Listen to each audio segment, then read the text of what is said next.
Bismillahirrahmanirrahim. Alhamdulillahirabbil alamin.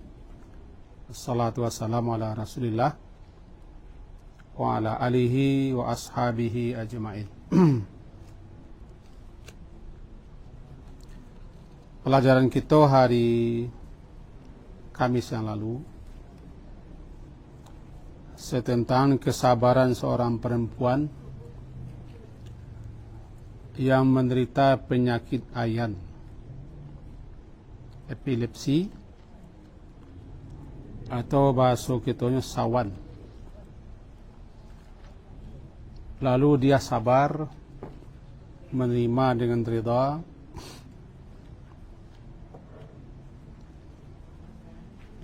kata Rasulullah, kalau engkau sabar dan ridha, surga untukmu.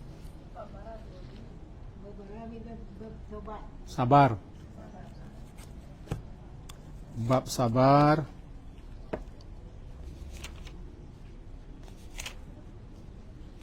Labas Bu. Kesimpulan pelajaran yang lalu, kesabaran ketika menerima sabar.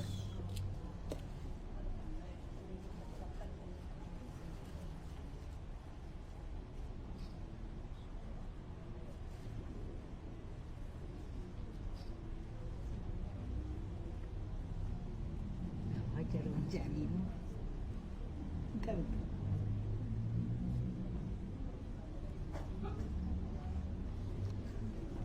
pokoknya. Kasih. Kesabaran ketika menerima musibah seperti sakit, ridha, dan tetap berusaha untuk berobat, berharap kesembuhan daripada Allah, ganjarannya adalah surga. Sabar, menerima, tidak mengeluh, tidak protes, tidak menggerutu, dan tidak membanding-banding. Itulah yang masuk dengan sabar ketika mengalami penyakit. Nah, kini kita sambung. Yang berikutnya, an Abi Abdurrahman Abdullah bin Mas'ud radhiyallahu anhu qala, ka'anni anzuru ila Rasulillah sallallahu alaihi wasallam yahki nabiyyan minal anbiya salawatullahi wa salamuhu alaihim darabahu qaumuhu fa'adimauhu wa huwa yamsahu dama an wajhihi yaqul Allahumma ighfir li qaumi fa innahum la ya'lamun. Muttafaqun alaih. Dari Abi Abdurrahman Abdullah bin Mas'ud atau Ibnu Mas'ud, salah seorang sahabat yang terkenal.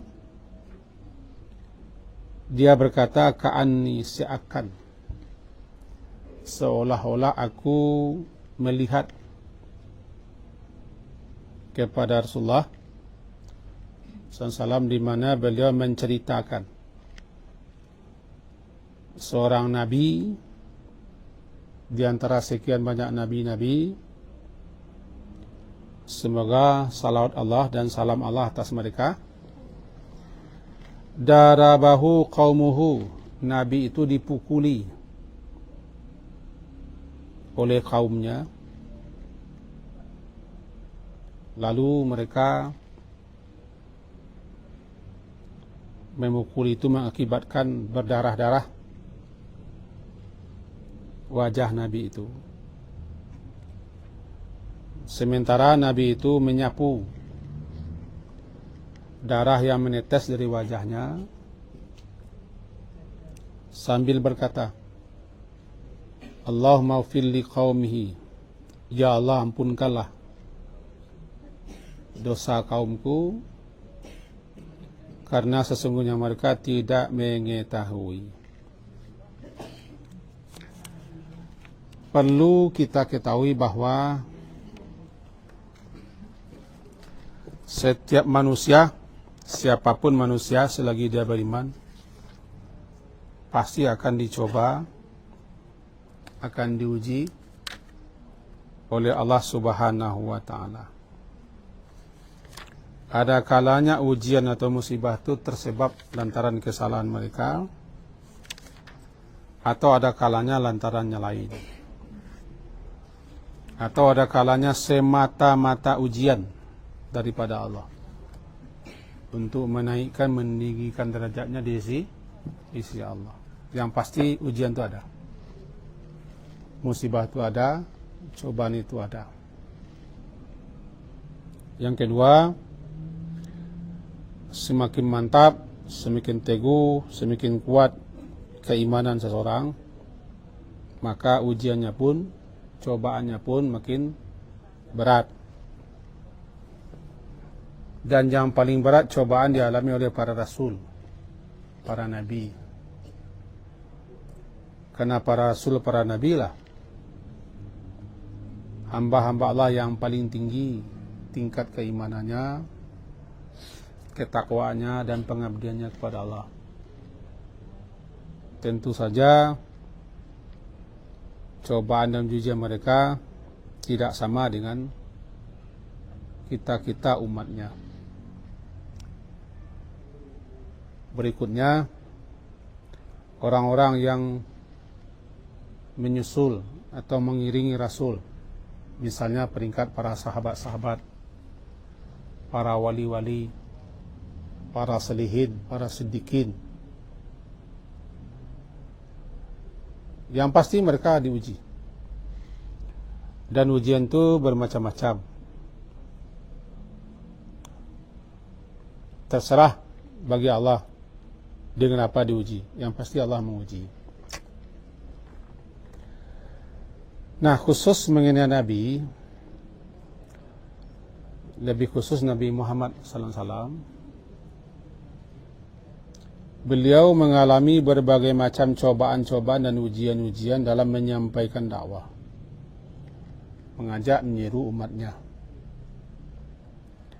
Terkenallah 5 orang Rasul yang disebut dengan Ulul Azmi. Ulul Azmi minar Rusul. Para Rasul yang dalam menyampaikan dakwahnya kepada kaum, kepada umatnya, mengalami cobaan yang luar biasa. Tapi mereka tetap sabar, tabah, berteguh hati, tidak putus asa, tidak menyerah atas permusuhan sikap kaumnya. Seperti Nabi Nuh alaihissalam, sepanjang 950 tahun beliau berdakwah. Umur beliau lebih 1000. Nabi Ibrahim tak tanggung-tanggung cobaan yang beliau alami. Nabi Musa, Nabi Isa, dan Nabi Muhammad sallallahu alaihi wasallam. Bahkan Nabi Muhammad diperintah oleh Allah sabar. Kalau kesabaran Nabi sudah sampai kepada puncaknya.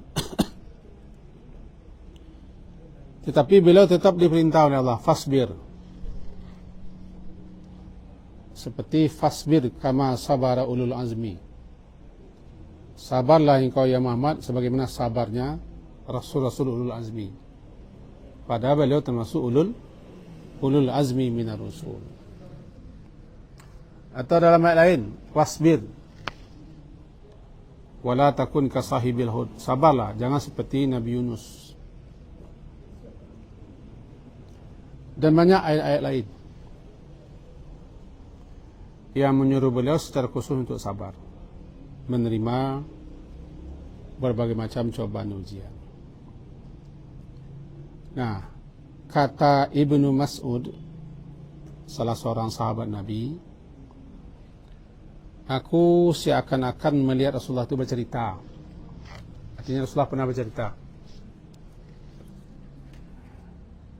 menceritakan, menghikayatkan seorang Nabi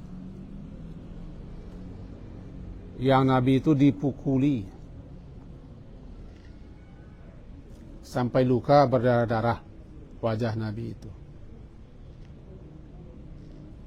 oleh kaumnya.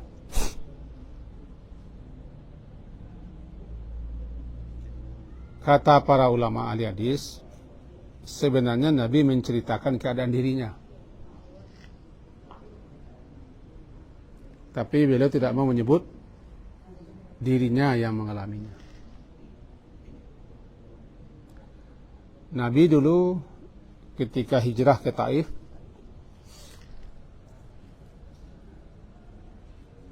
ini bagi orang umrah, Taif itu tempat wisata, naik kereta gantung, daerah ketinggian, daerah subur, banyak buah-buahan. Nabi berjalan, kalau dengan mobil menempuh perjalanan 1 jam lebih, melewati gunung-gunung,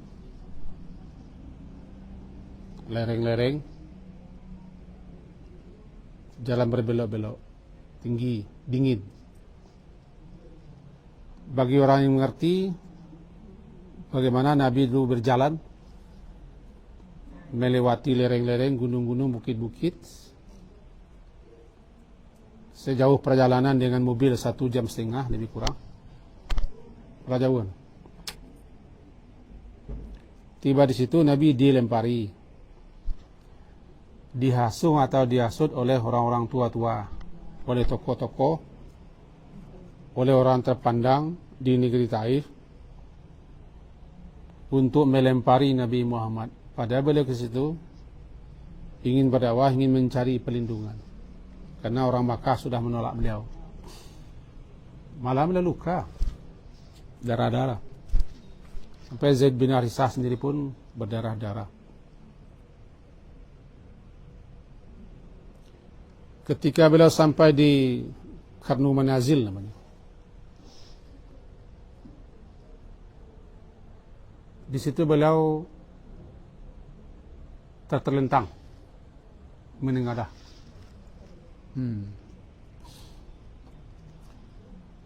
Tiba-tiba datang Jibril.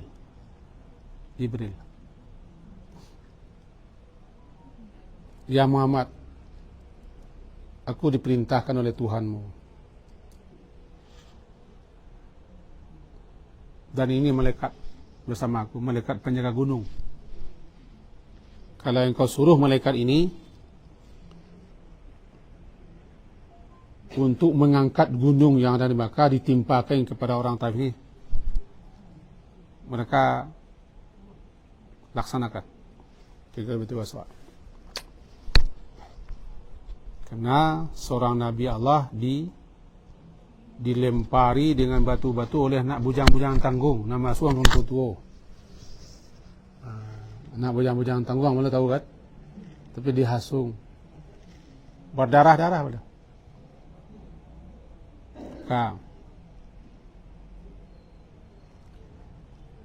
Bila menggeleng, andaikan beliau suruhlah malaikat mencabut gunung, ditimpakan di negeri itu, hancur negeri. Tidak geleng-geleng, cuma beliau berdoa kepada Allah.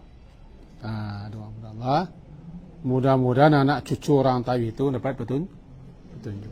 Satu. Begitu juga ketika perang Uhud,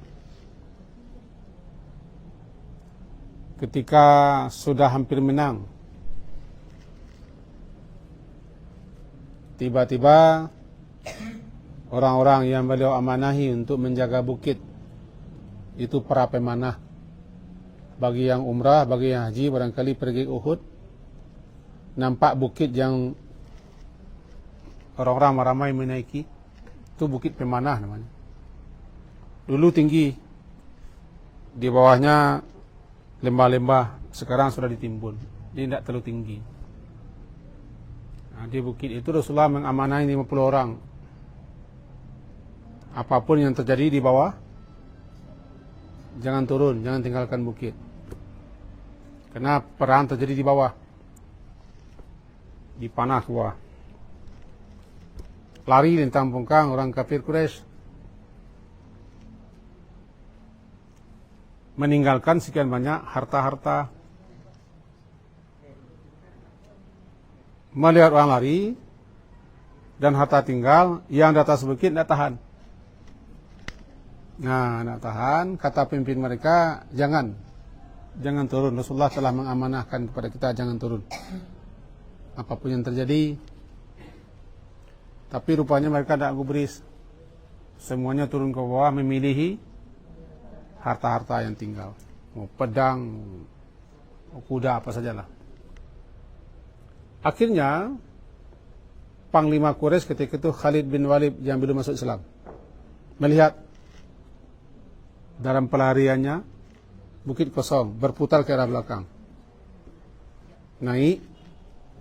Ketika kaum muslimin lagi asyik memilih-milih panglima, dihantam.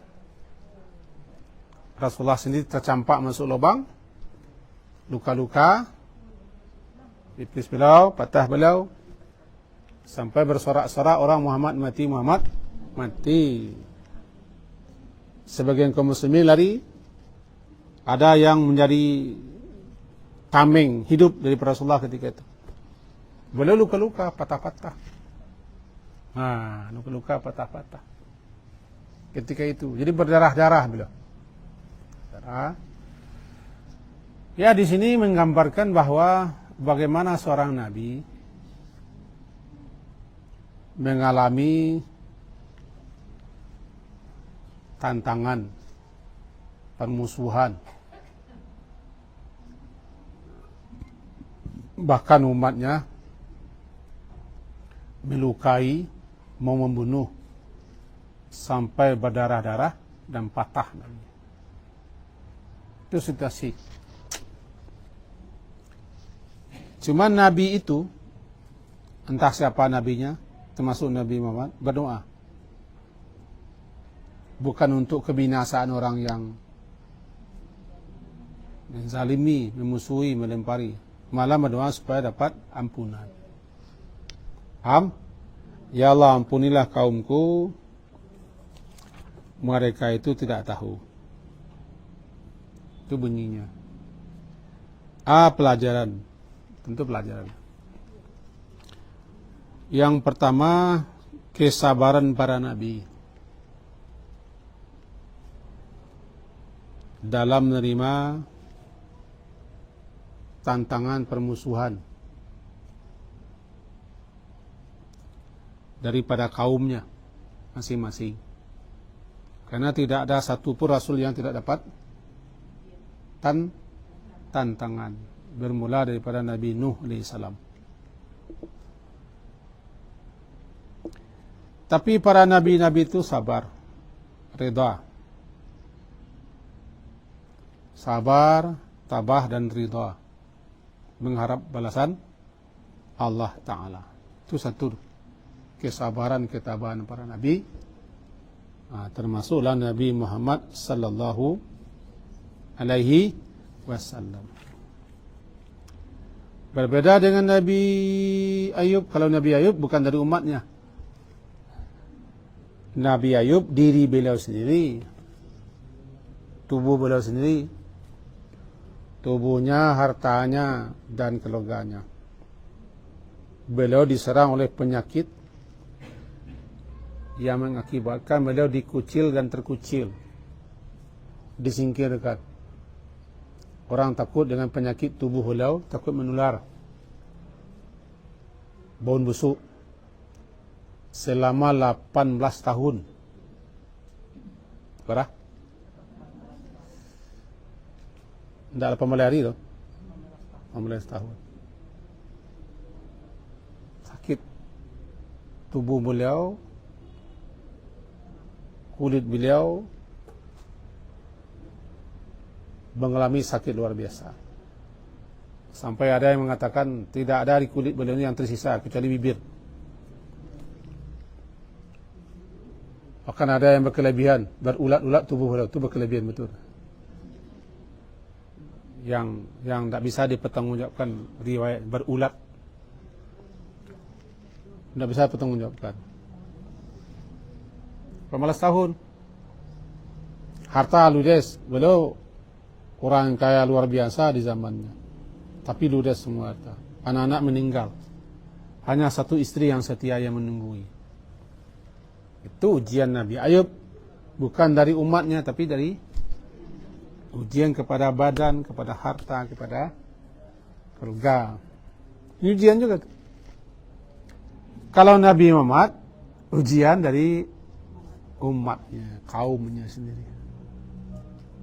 Dari orang dekat-dekat beliau. Begitu juga Nabi Nuh. Dapat tantangan dari istrinya. Bahkan anaknya ada yang tidak mau menurut. Tidak tanggung-tanggung. 950 tahun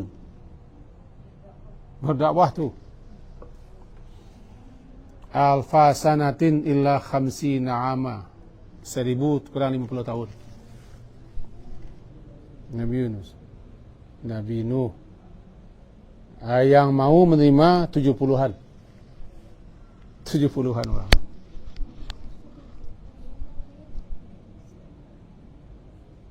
Jadi begitu juga Nabi Ibrahim, semenjak kecil sudah bertentangan dengan ayahnya. Puncaknya beliau dibakar. Itulah para nabi. Betapa para nabi-nabi itu mengalami cobaan-cobaan, ujian-ujian, dan mereka sabar menghadapi itu semua. Itu satu pelajaran. Jadi kesabaran para nabi. Bagi kita, kalau kita sedang ditimpa musibah, apapun musibahnya, pelajarilah kisah-kisah para nabi, para rasul, orang-orang saleh. Bagaimana mereka diuji dengan berbagai macam cobaan dan musibah, dan bagaimana kesabaran mereka supaya dapat pula membantu kita untuk bisa sabar. Ini kalau kita ditimpa musibah dan cari orang yang senang.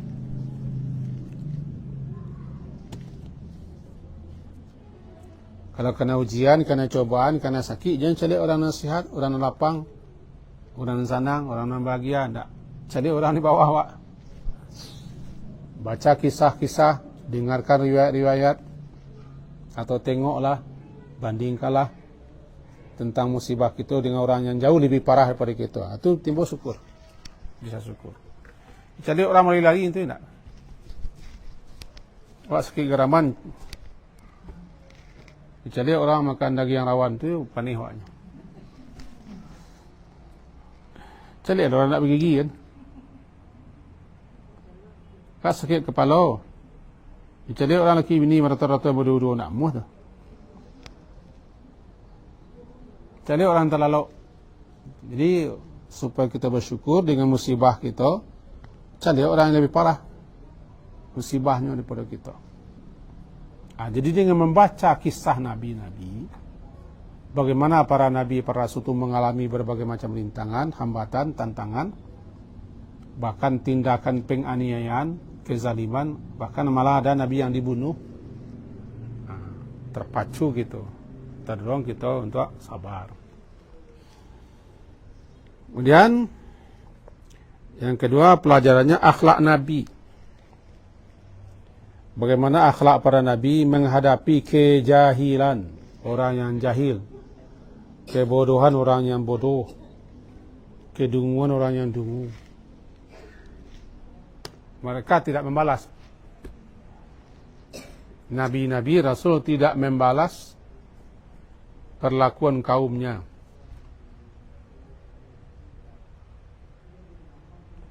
Mereka terima dengan sabar dan tabah. Malah nabi-nabi berdoa agar kaumnya diberi petunjuk dan diampunkan dosa-dosa. Kata Nabi Muhammad, Allahumma fili qaumi fa innahum la ya'lamun. Ya Allah, ampuni kaumku. Perbuatan mereka, tindak mereka, tingkah mereka, permusuhan mereka, sikap mereka, ampuni semuanya karena mereka tidak tahu. Di pelajaran kita adalah kau nak tersulit menghadapi Orang yang jahil, orang yang bodoh, orang yang musuhi, orang yang benci dengan tidak membalas, malah dengan doa. Pun agak sulit. Idfa' billati ahsan. Tolaklah yang buruk dengan yang baik. Membacanya bisa, melaksananya ambil cah. Tu ambil cah. Selit lu. Kerana tak semua orang bisa. Yang paling banyak orang bisa jalika kalah, jalika bodoh min tak.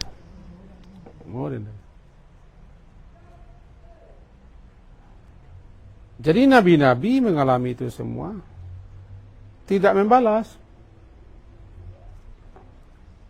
Tidak.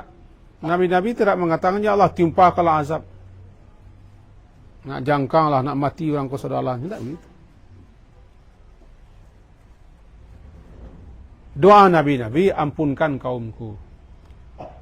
Mereka tidak tahu. Beri mereka petunjuk. Awak ndak nak kau doa, jale, tilah doa. Anti Islam membalik lah tu.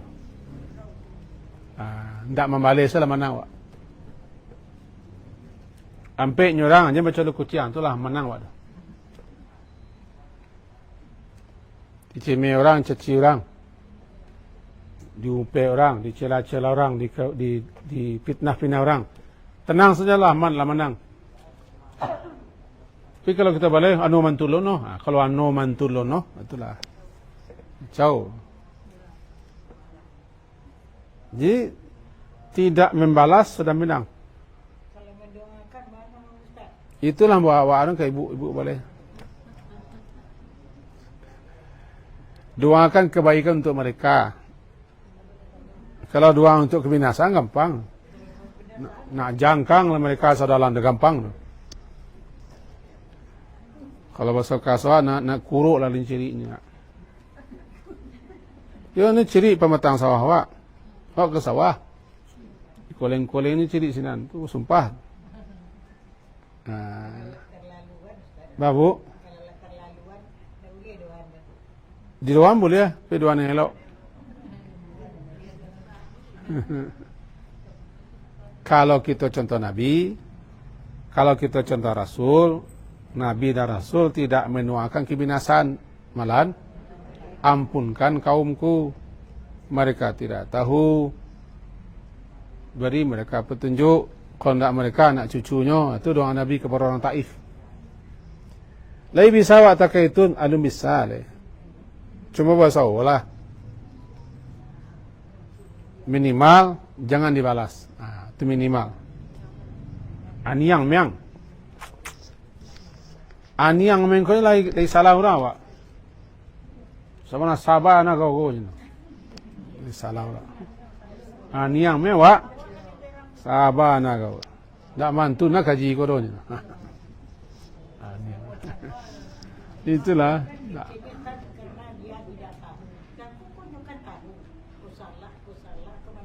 Yo balela. Pai ke rumah no igang buat no. Doakan doa kecelaka. Yo bale. Kalau mau janji ko, tuntung kuruk lenciri je bale. Na bunci lah no. Itu gampang nak boleh belajar, nan susah lah. Ndak tahu makasih seko, ndak tahu kebenaran. Ndak tahu anan dakwah. Tunjukkan. Jadi inti kajiwa, begitulah Rasul yang harus kita contoh, kita tiru. Tentu awak tak bisa seperti Rasul, tapi meniru kan bisa. Meniru bisa. Walaupun tak kesamo, minimal seketik, tak penuh ketih, balanjuang lah. Itu. Ikut ibu cakap, wak doaan bano, no kan tahu tu. Tentu nak menang wak. Indah bu. Nyo doa orang yang ternaya ko dikabulkan Allah kalau doa awak nak melebihi daripada doa ayahnya. Tapi kalau anu terciri pematang sawah wak doang ikut ukurun tak sabandiang. Kena sabandiang. Atau nak malah tuih lah paruik nonyo. Imakan perawai wak, yang biak perawai seramasa lah mano. Nak malah tuih lah paruiknya, tak sabandiang. Jadi orang awak kadang-kadang melebihi kezaliman, kejahatan yang dibikin orang. Nah, baru Allah kabulkan doa orang yang teraniaya. Kalau doanya tidak melebihi kezaliman orang. Wah, doa kadang-kadang berlebih ambil loh. Tak ada sabar aku yang terlampau lah. Alun pernah kita melampaui sabar lah. Tak ada yang terlampau sabar. Melampaui sabar sudah pernah boleh. Tak. Orang kalau melampaui sabar, orang tiba surga.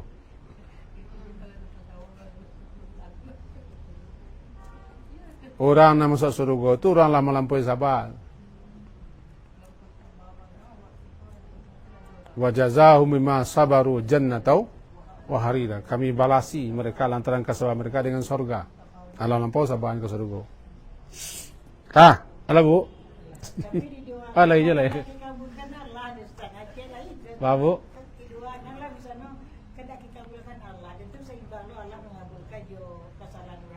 Ya Allah kan tak bisa ada atur tak itu loh. Kadang-kadang awak matur Allah loh misalnya.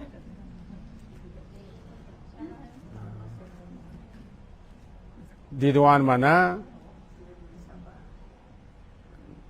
Allah kan paling tahu doa siapa yang akan dikabulkannya. Betul, ittaqi da'watal mazlum, takutilah doa orang yang teraniaya. Iya. Ndakna orang yang teraniaya kepada doanya pasti Allah balas orang yang menaniaya di dunia. Cuma kadang-kadang doa kita kok melebihi. Itu masalahnya. Ayo kecewa kepada Allah, mau emosi kepada Allah. Ya.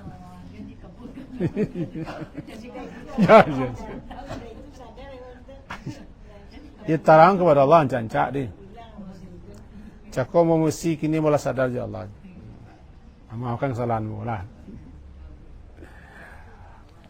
Yalah. Yang kedua lah pelajaran. Yang ketiga.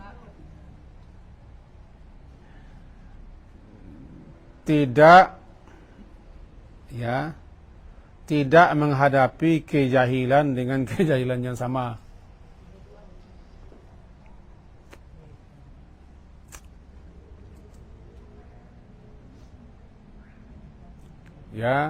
Tidak menghadapi kejahilan dengan kejahilan yang sama.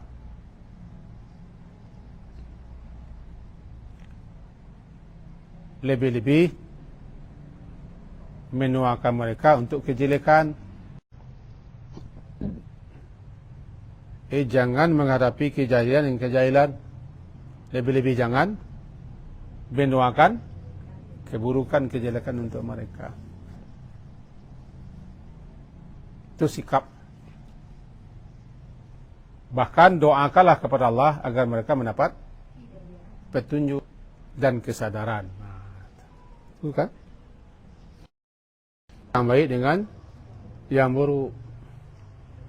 Kalau yang baik dengan buruk tidak sama, maka janganlah balas keburukan dengan keburukan.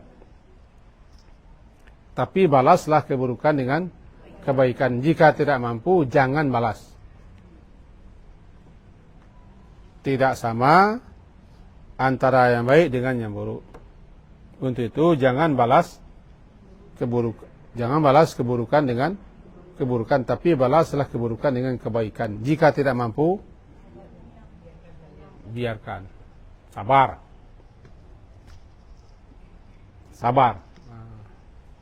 Berdoa itu membalas namanya itu. Mendoakan keburukan membalas namanya itu.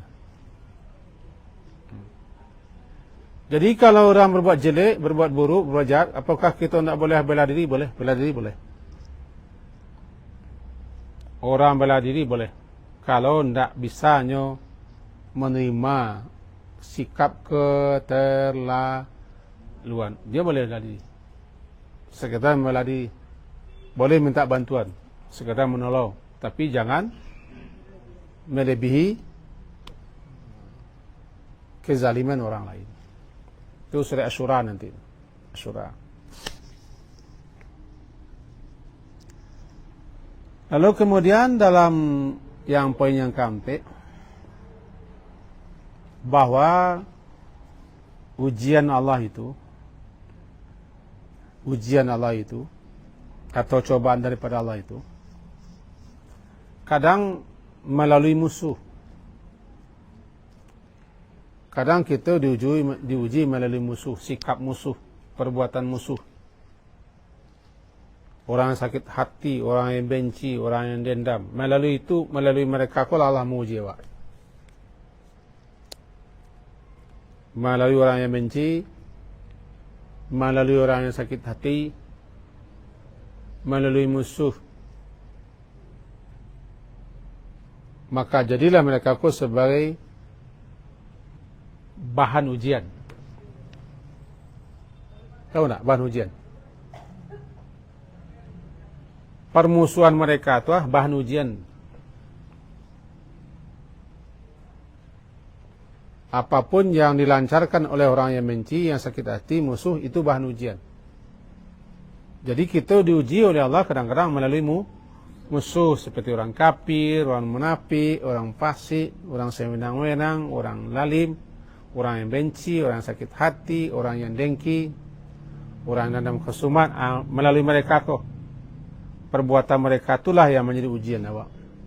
Cuman kadang awak acok lupa dan kurang sadar bahawa mereka alat untuk menguji awak. Tu awak tu kadang awak tu kan termasuk amur. Kadang awak lupa pajar aku hanya alat. Pajar cindaku tu alat.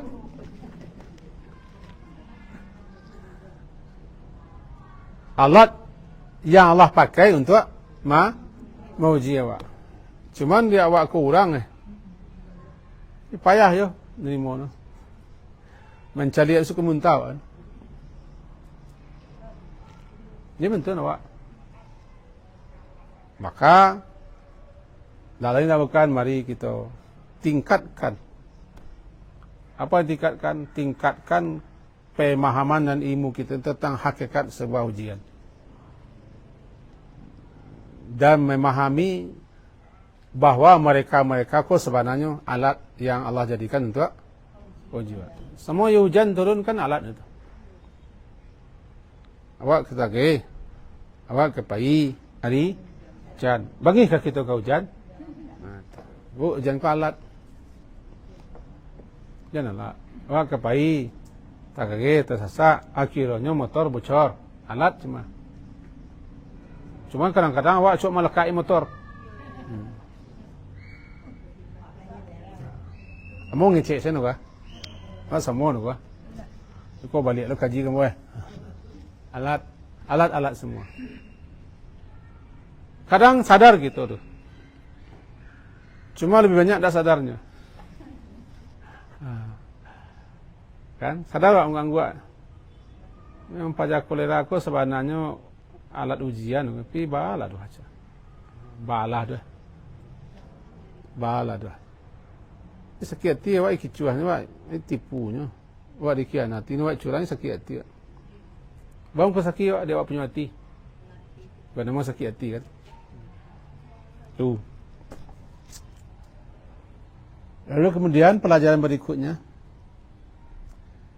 kalau kita menerima permusuhan dari orang lain, kebencian, sakit hati, kezaliman, atau berbagai macam tindakan mereka kawak, jangan buru-buru kita minta memohon kepada Allah agar mereka ditimpakan balasan. Jangan buru-buru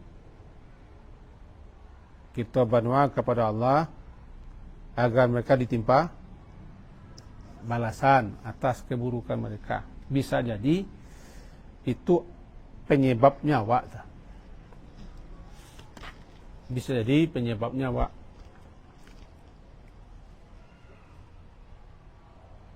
Untuk itu hadapi dulu karena kita ajak menyesal karena buru-buru menyumpahi,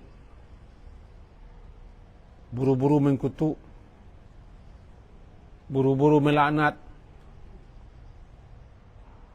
bahkan buru-buru mendoakan orang itu binasa. Padahal kadang-kadang kalau kita selami bisa jadi awak salah. Awak salah. Contoh kecil. Kadang-kadang awak berada di tempat yang salah, di waktu yang tak tepat. Di tempat yang salah, di waktu yang tak tepat. Kita tagak di tepi jalan balanya. Ada tu tagake mangkui orang sakit. Binina kepada anak, paru ini bunci, terkajan. Jadi tagak situ, mana situ tagak.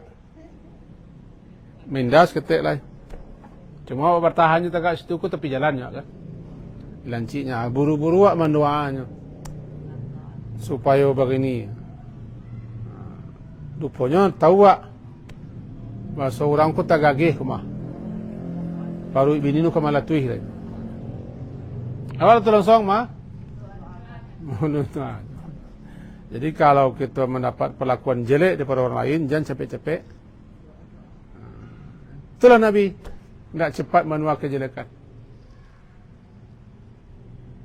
Jangan capek buat sangko lah. Capek menuduh, capek bagaimana, capek begini. Kan itu kan. Dan seterusnya. Lalu terakhir pelajarannya. Dalam hidup dunia aku pasti ada semusuh. Ada yang benci, ada yang sakit hati, ada yang dendam, ada yang dengki, ada yang mengkuruk, ada yang menjajuk, bercela. Kadang-kadang ada orang hubungannya awak nu mencajuk cerita awak. Semua awak jajuk cerita orang. Okay. Itulah hidup. Nabi Muhammad, saya lah selok-elok orang. Tak ada yang selok Nabi Muhammad, ada yang benci pula. Ada orang yang lebih elok pada Nabi Muhammad, tak. Benci orang pula. Panggil orang pula. Dan cok. Saya elok dikubiak Nabi Muhammad tu. Nentun mana? Tubuh bagi harum. Harum tubuh beliau.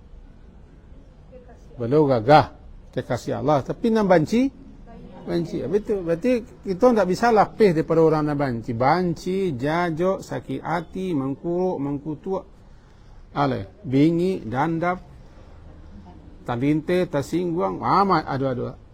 Tak bisa. Kalau mencari orang yang kasanang kawak kepanjang, memang tak ada. Sanang memang orang kawak saudara tak ada. Iya dok saya. Kemana itu dok itu?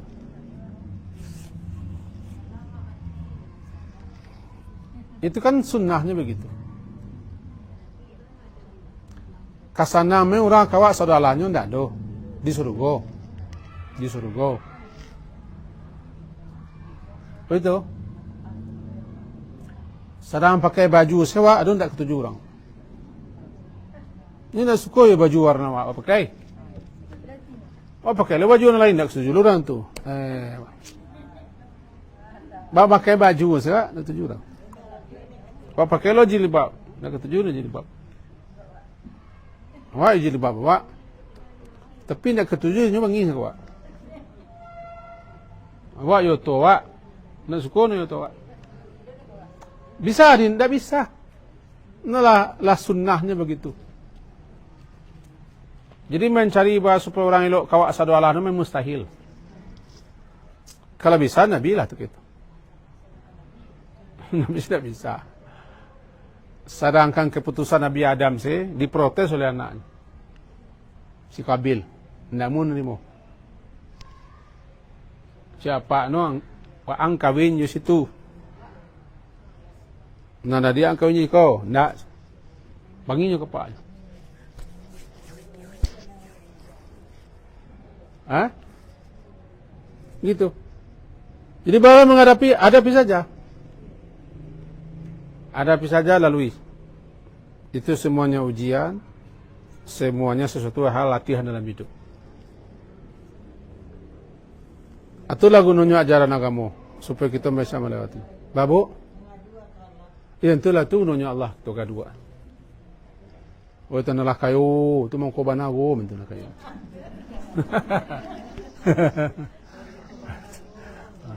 Ini kan tu nalah kayu kan. Tentang kayu mau kobana, nak taluk yang suka iko, biarlah mati mirin.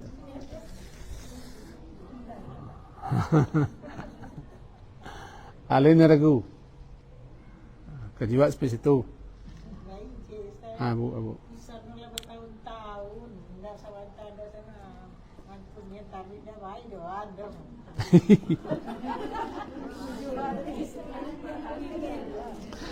Awala tu ku kai ke manuan-nuan uranyo lai. Karena bara tahun ini tinggalnya. Sedang kalau bertahun-tahun bisa kita lewati. Kalau nak bara tahun ini tinggal, masa tidak bisa kita lewati. Kan sepakali tinggalnya. Umur kan sepakali tinggalnya. Baru.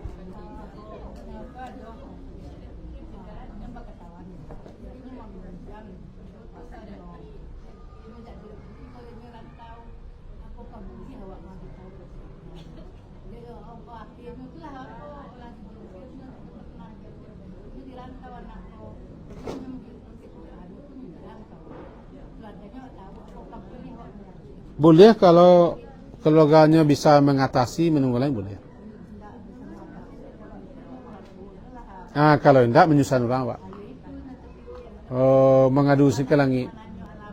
Mengadu ke langit. Sebenarnya lari bayar Allah hutangnya. Kawak. Cuma awak nak terasa. Lari bayar Allah hutangnya. Mudah lancar pulang di Makkah kan. Lari bayar Allah hutangnya. Itu caranya. Jadi orang nak hutang kawak ko sebenarnya lah Allah bayar hutang. Cuma pengenawak kepada itu juga kan.